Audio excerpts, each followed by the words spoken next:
Okay, so the second group, what's up? So the second group was the lavage group. It just had flushing out of the cartilage. Okay, and then the third group was what?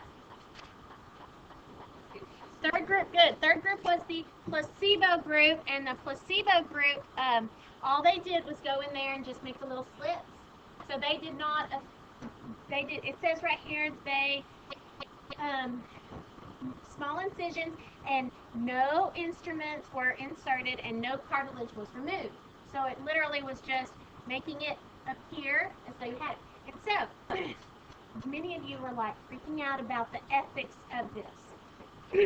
But it said here that this guy, who was the director of Center for Medical Ethics and Health Policy at Baylor, was instrumental in critically assessing the ethical issues involved in the study and a stringent consent process.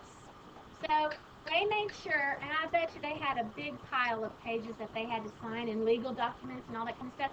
So they made sure that the people that let themselves be in this study were well informed of what was going on, and they weren't hiding this experiment from them. Okay, so in fact, of the 324 that were available for the surgery because they had that particular knee situation, 44% declined. So 44% chose not to. The other ones then consented and went with it. Okay, so what happened? What was the result of those three groups?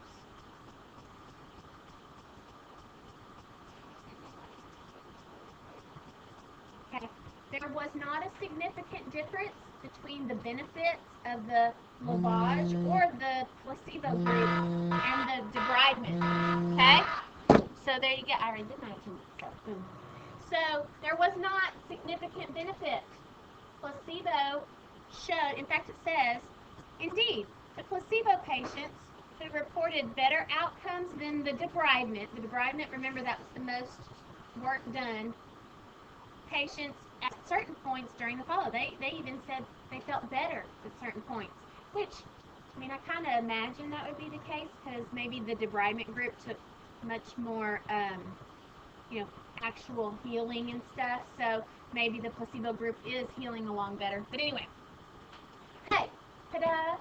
So from this, we then have this very big concern that, that does the surgery cause the improvement? Can they say cause? Yes. Yes. Why can they say cause? Because this was an experiment. Very good. So the question that is raised is that surgery causing improvement in the symptoms? Okay. Their results suggest that same therapeutic benefits may be achieved. Are they saying are definitely going to be? Probably this would be considered a small-scale experiment, and then because they got results that are very interesting, they might then choose to do this on a larger scale, say like across the country and in different clinics or something. Okay, ta-da! So that's that. All right, so that's what I wanted to talk to you about that. Let's now go to the observational study. Okay, it is this one here. I did, so when you analyze and read an article,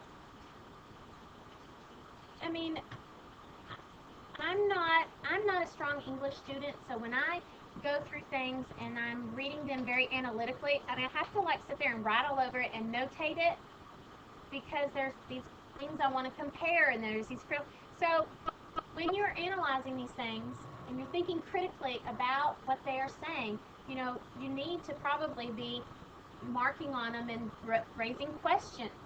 I was glad that they said just links, because do you think this is something that they could prove, that 45,000 deaths are caused because of a lack of insurance? Okay, good. So we know then, because you cannot say cause, that we have an observational study. Okay. All right, so anybody have a thought about if there was a particular side that it seemed as though the author was on. Did any way seem a little more heavily supported than the other? Okay. Mueller, okay. You know, I probably almost been too old for that. Ooh, see? I know. Oh, you never can. I know. I made my son. Well, we didn't, but we were gonna. My husband and I were gonna make our son. He's going in 6th grade. Watch Ferris Bueller's Day Off because I mean it's a classic. You just gotta. You know, it's a classic. You just gotta know. Oh, you think that we can put lots of stats in there? Okay, gotcha. Yeah. All right. So here's the thing. Listen up. This article came out at right after President Obama had been elected, and the big issue that he was bringing to his thing besides the economy was his what? Obamacare. So therefore, we have this person who is saying that there's deaths are linked to lack of insurance, which is what Obamacare is trying to do, is make sure everybody has the health care that they need. Okay. So just by nature of bringing to light, you know, that so many of these things are happening because of lack of insurance, what side do you think that this person is probably in favor of? Yeah, having Obamacare or having some kind of national or health insurance for everybody. Okay, good. So,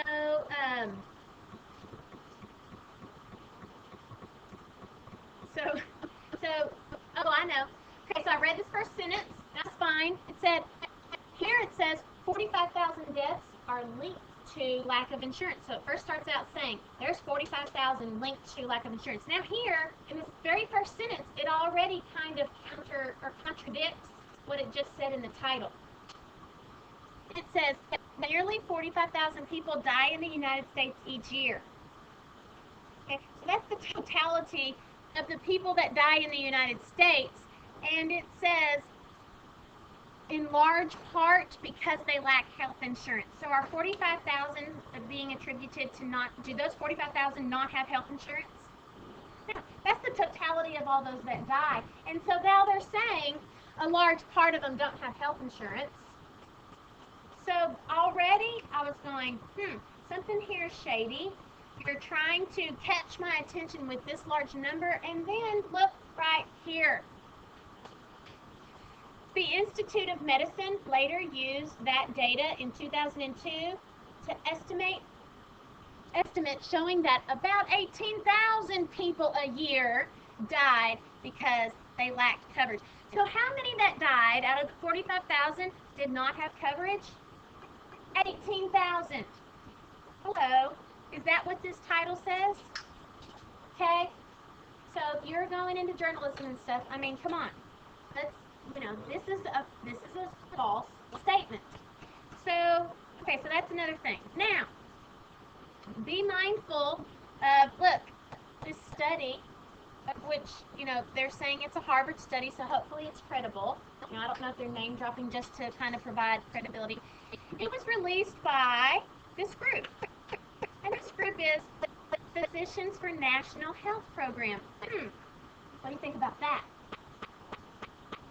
Yeah, what are they probably going to try to hope that the spin of this study is? That a lot of them didn't have health insurance. Okay. All right. The last concept is that I want to talk about with this. Okay? One question. What are reasons that people in this country would not have health insurance? Okay, number one. I agree. Number one, can't afford it. All right, that's good. So we have ones that are like, economically challenged, lower income, they can't afford it, and so on. There are actually some other reasons. Okay, so read those. Tell me what you want to say about that. Go.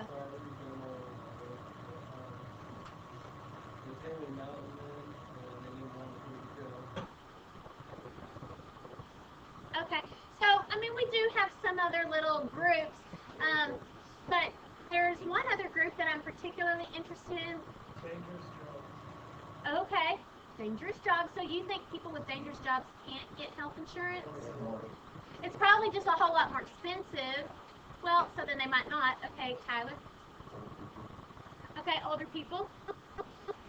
Good point. However, how did this study kind of try to not have to deal with the older people that are above 65? Why did that not? Those people were not in this study. 65 and older were not in this study. Why? Because they already have Medicaid or Medicare. So they have insurance that is already supplied by the government. So they're not part of this study. Okay, Thomas?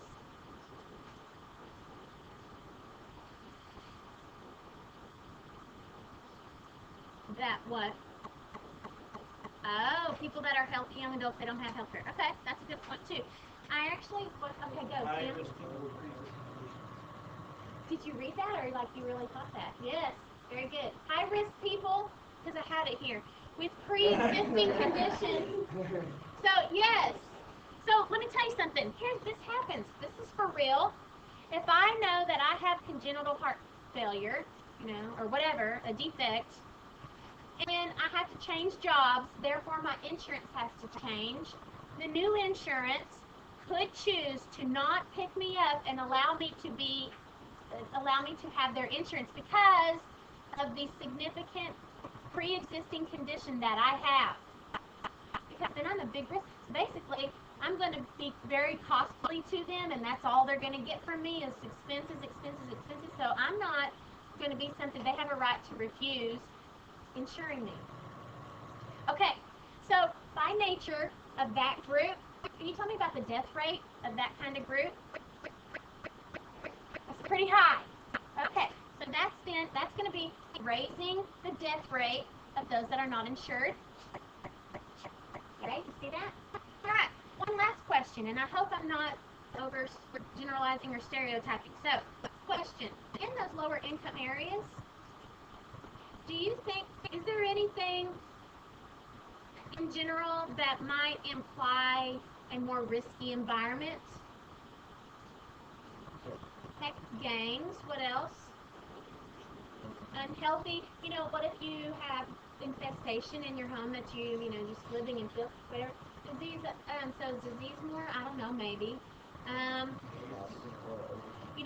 Overpopulation, crime and violence. Do you think those are things, I don't know. I don't have a study to support these. Okay, listen up. And I may be stereotyping, but and something that I am thinking is that rate is higher. I do know that I taught at a school that was an inner city school for 7 years, and I taught here for 10. And in that other school, there were 2 of my students that died because of things that they could have avoided, like gang or drive-by shooting. I don't know if they could have. Well, actually, he was involved in it, and so then he had retaliation. Okay, and then Russian roulette loser. Okay, yes, was one of my personal projects. It was a situation, yeah. So in 7 years, I had much more violence occur. 7 years there, I had much more violence occur in that inner city, much lower income area than my 10 years here. So, just saying, that's my observation. Okay, so by nature of that, just by being in that situation, even if you had insurance, what's the death rate there? In that community, it's going to be what? Elevated. So you have 2 other major things that are elevating the death rate regardless of insurance. That's clouding the issue. It's confounding the problem. And so we'll talk about that more tomorrow because we'll actually specifically address confounding and lurking variables. Those are things clouding the issue. But that was brought to light here in this observational study. So let's go ahead and put that away. And we're going to go to the back of the page that you had yesterday.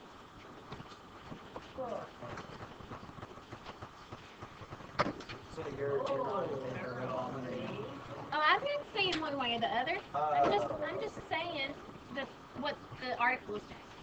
All right. On the back of your page from yesterday that had the observational studies and experimental design on the back. It says random selection and versus random assignment. Okay. Hey, I'm going to be honest with you, until summer before last when I went to an AP workshop, I didn't know there was even a big deal about the difference between this thing called random selection and random assignment. So, you know, there's so many little details in this class, and I've kind of picked them up along the way. And so, last year, I was able to teach to my students the difference between what random selection and random assignment does for you. Now, they had some confusion. They would confuse the two. So I'm going to present to you in a way that hopefully will give you a visual aid and not be as confusing. Okay, so here we go. Random selection and random assignment are two different events. All right, so let's talk about random selection first. Here's an example of random selection. I own a medical clinic. I have all of my patients that are males and have high blood pressure in this filing cabinet right here, okay? So there's all their files, not the actual people, but here's their files in this filing cabinet.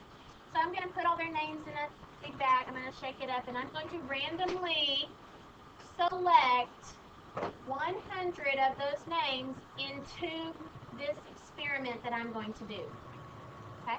So I am pulling the names into my activity that I'm going to be doing. So that is the main thing that random selection is going to do, is random selection is going to pull the subjects into your study. Okay? So random selection is going to take all those in my filing cabinet, randomly select 100 of them, and pull them into the study that I'm now going to be doing. So I've got these 100 people. Okay, so let me tell you what that does. So this random selection, it says here, is a method of obtaining a sample from the population of interest. So what was the population that I took it from, took those 100 from? Males with high blood pressure. Now, technically, I took it from my clinic's males with high blood pressure that's in my filing cabinet here. The implication is that the men in my clinic or my filing cabinet or whatever are hopefully similar in every, similar representation of all United States men overall with high blood pressure. Okay. So I'm hoping that because I randomly selected those 100, I can then generalize. Here's the key. Randomly selecting them allows me to generalize to the population as a whole. So that's like the main benefit of your random selection. It allows me, because they had no say, they just were then put into my clinic, and I know there's ethical issues here, but I didn't tell them I was going to give them one drug or the other. I had a placebo and a whatever, okay? So, but because they did not volunteer, the process of volunteering and placing yourself into the study could change the type of subjects that you get. How do you think? How could the 100 people volunteering provide a different result than just a random selection of 100 people? How could that happen? Any way that's possible? I mean, what kind of things could happen that would change the results, or that could change it?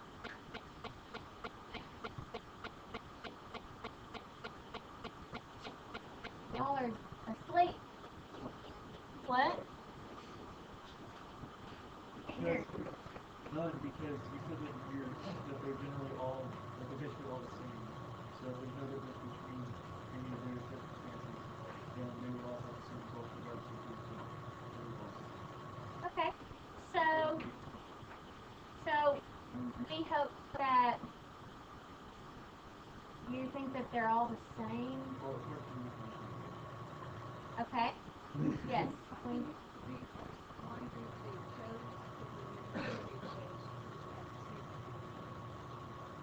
Okay.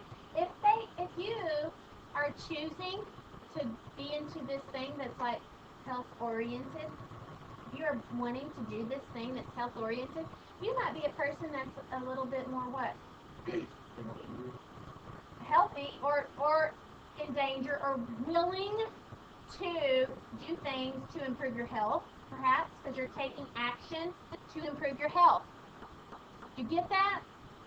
The process of saying, hey, I want to be in this study that's going to lower my blood pressure because I think I want to fix that problem that I have in my life. So here I am. I'm going to do this. Tell me what I need to do. And then you're going to do what you need to do, and you're going to be good at that. You might even do some exercise to kind of you're on this, get your health doing good. So that's an overexample, but volunteering could make your qualities different than just general selection because you have a stake in this. You have put yourself into it. So, but random selection means that you are like the whole population and therefore can be generalized to the whole. Okay. Next, here's random assignment. Random assignment. So here's my picture here. Okay, envision this. I have those 100 guys that I selected at random. Okay. They're all here in this big bag, right here in the middle. They're here. Now what am I going to do? I'm going to take them and I'm going to pull out the first 50. I'm going to pull out the first 50 and I'm going to put them in treatment group A. And I'm going to pull out the other 50 and put them in treatment group B. So I am taking them and I am assigning them to a treatment group. I am randomly assigning them. I didn't choose. I didn't just, I put them in their treatment group. So, and it was done randomly. So here we go. Random assignments of the subjects to the treatment groups is the researcher's best attempt to create groups that are as similar as possible before the treatments are administered. Okay, so when I randomly put 50 here and 50 here, you know what? I hope that in the 50, there's some redheads, and there's some blondes, and there's some green eyes, and there's some overweight, and there's some high stressors. So hopefully they have all of those sprinkled throughout those groups. That's the goal. Because you want these two groups to be as similar as possible and have like the same qualities. Have the same qualities in them so that whenever I give one of them the treatment and one of them doesn't, I can say that the treatment is the reason the results are different. That's technically, that's in theory the only difference between them. Okay. So that's an experiment where then the benefit from that random assignment, because of random assignment, we can say the treatment caused the effect. Okay, so that's what happens. So therefore, there are the two differences, and this chart down here summarizes those. So real quickly, let's look here. Randomly selected. What's the phrase? I am randomly, what am I doing? I'm pulling them into the study. So randomly selected, I'm going to pull into the study. I actually think I forgot to write the phrase for assignment. For the random assignment, I was doing what? I was putting them into a treatment group. I forgot to write that up here. So for random assignment, I was going to put them in a treatment group.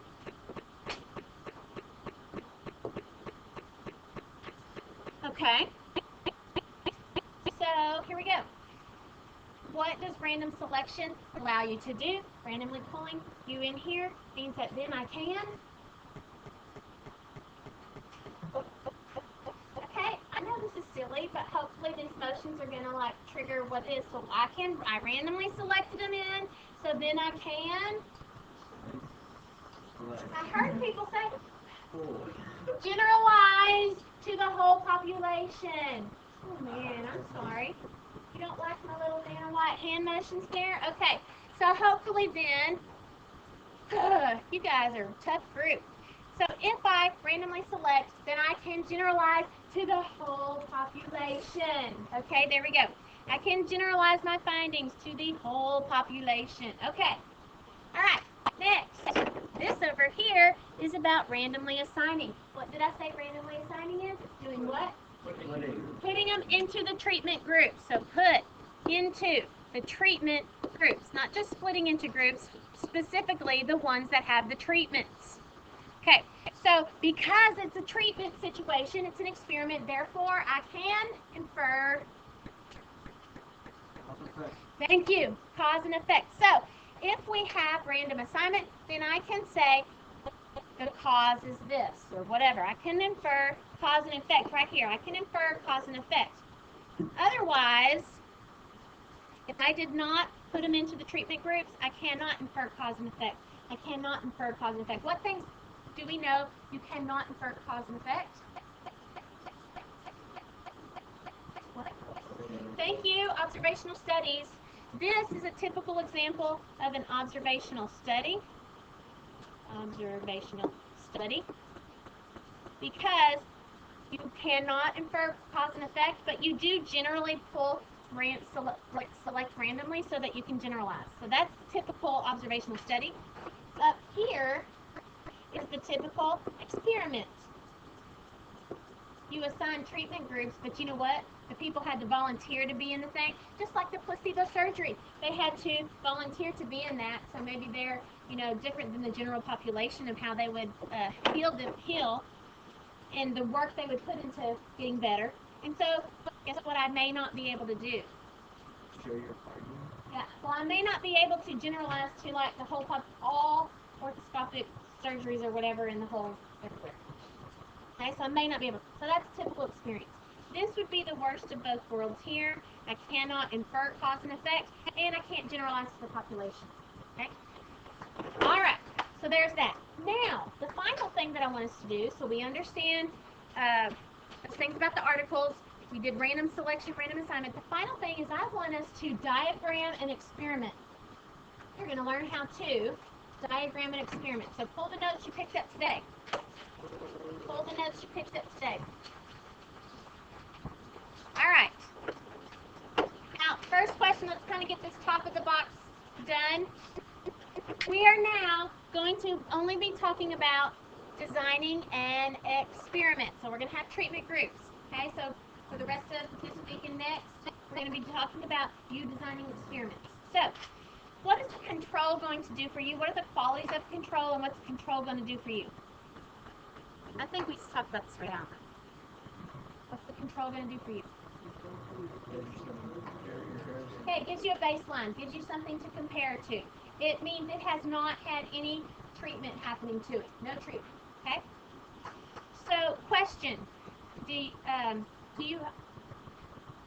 you always have to have a placebo? I think I asked you this already. Do you have to have a placebo in your control group? Okay, no. Because if this treatment is not going to be mentally affected, then you don't need a placebo. Okay, good. All right, randomization, we've talked about a lot, so we'll skip that. Replication, you have to do it more than once. I cannot do the whole blood pressure thing with one man taking the blood pressure medicine and one man not taking the blood pressure medicine. I put 50 into each group. That's the replication. So I had 50 of them doing it. There are actually mathematical things that we have to do to make sure we have a large enough group. That's later. Okay, we'll come up with that.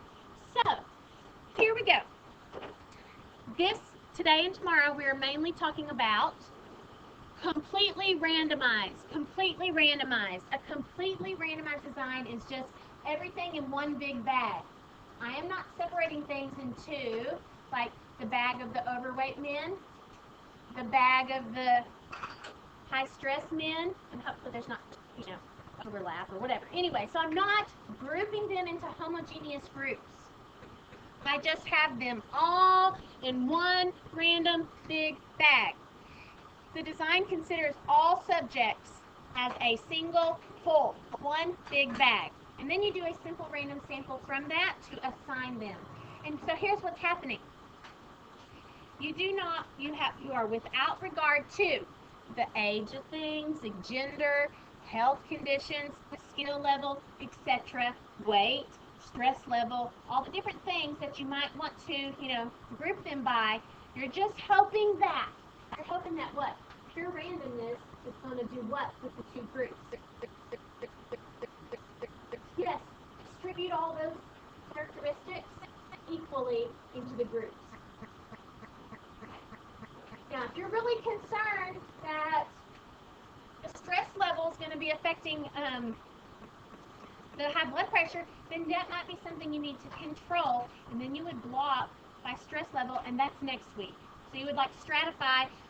What you know is stratifying is putting all the high stress together and all the medium stress together and all the low stress together. We did that in sampling. We put all the, what's that called? What was that called again in sampling? Stratifying. It's actually called blocking in an experiment, but we'll do that next week. For now, everything's in a big bag. So here we go. So you put them all in a big bag, and you hope that the pure randomization distributes the differences equally across all the groups. So I hope all those differences went spread out equally among the groups. So here we go. This is our first experiment that they designed for us, and I'm going to teach you how to diagram or draw it. You're going to learn how to diagram or draw the experiment. So here we go. A baby food producer claims that her product is superior to that of her leading competitor. In that babies gain weight faster. So apparently that's the goal, is to have the babies gain weight faster with her product. As an experiment, 30 healthy babies are randomly selected. Randomly selected. What does that mean? I'm going to be able to do? To the whole population. And what is our whole population? Babies. All healthy babies. That's right. I'm going to be able to generalize to all healthy babies. Okay. So for 2 months, 15 are fed her product and 15 are fed the competitor's product. Each baby's weight gain in ounces is recorded. Okay. How will the subjects be assigned to treatment group? What's the response? Okay, those 3 little things we're going to answer later. Let's diagram the experiment first, because you need to know how those drawings look. So the first thing is, what's our population that we're starting with? All healthy babies. That's right. So write that down. You are starting with all healthy babies. And then what did you do with all the healthy babies? You didn't split them into 2 groups yet. You first, and you first what? Thank you. You first randomly selected 30 healthy babies. I guess they're still healthy unless you put them in a big bag and shook them up. So 30 healthy babies. So it actually is important that you write randomly selected here. See, that's an important quality. That means you have the right to generalize. So you need to write that they were randomly selected. Now, they didn't tell us how to process, so we don't know that, but we're going to say that they're... Okay, what's next? Now you're split into 2 groups. So I'm going to split mine into a group of 15 babies. And then to a group of 15 babies. Okay, we are not splitting the babies in half.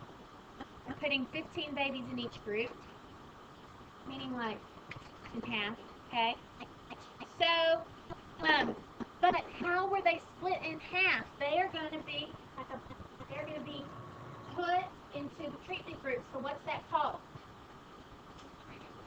Random assignment. Very good. So you have to notate that, because that's an important thing, that they are randomly assigned. Okay, very good.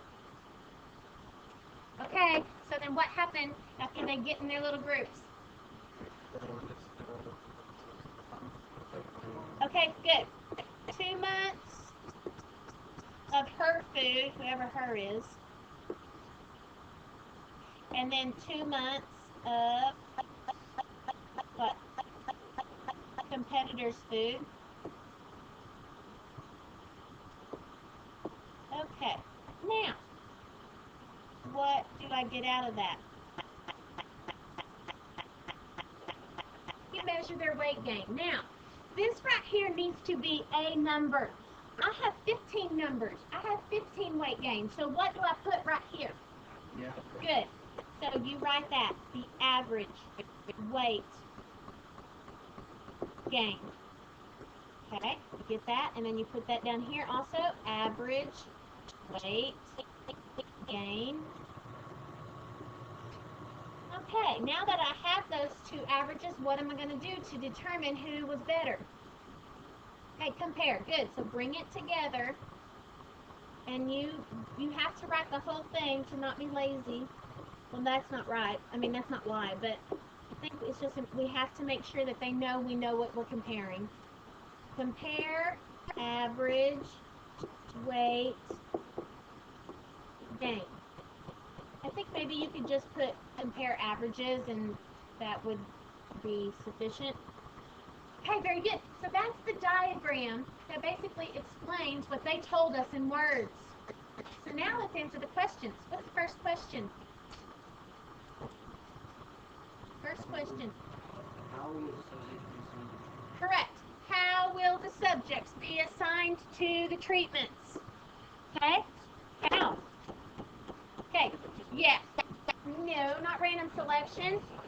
Random assignment. Okay. They're not just saying, the answer to the question is not randomly. They want you to say specifically how you carry out that randomization process. Okay. So they want you to write out how you randomize them to get them randomly assigned. So let's draw a little arrow right here and describe how we randomly assign. So what process did you do to get them randomly in their groups? How? Okay, but I need specifics. You can't just say simple random sample. I need to know how you carried out that simple random sample.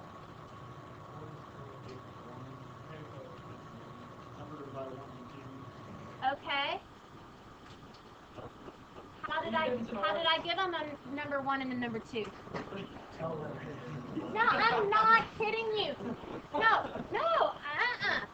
Hey. Put them in alphabetical order and then you get 1, 2, 1. Okay. You probably have to start at a random place. Okay. I am not kidding you. Listen to me. Why you think that it's a complete crazy little detail that you're leaving out. Hey, if I'm doing this and I'm the her and I want mine to show better weight gain, then I'm gonna give the 1 and the 2 to the baby, or whichever, the ones. I'm gonna give the number 1s to the babies that I think are gonna have the better weight gain. Okay, so don't laugh at me when I'm asking you that. It has to be random, and how are you?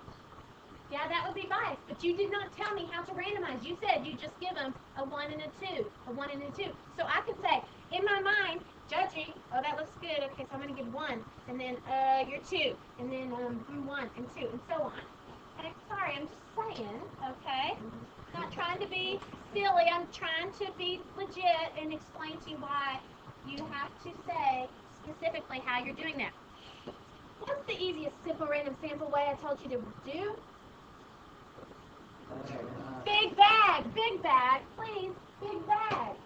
So put all the babies in a big bag, whether you put all the babies in a big bag or you put their names in a big bag, I don't care. You said that? Then you should have said that out loud. Okay, so here we go.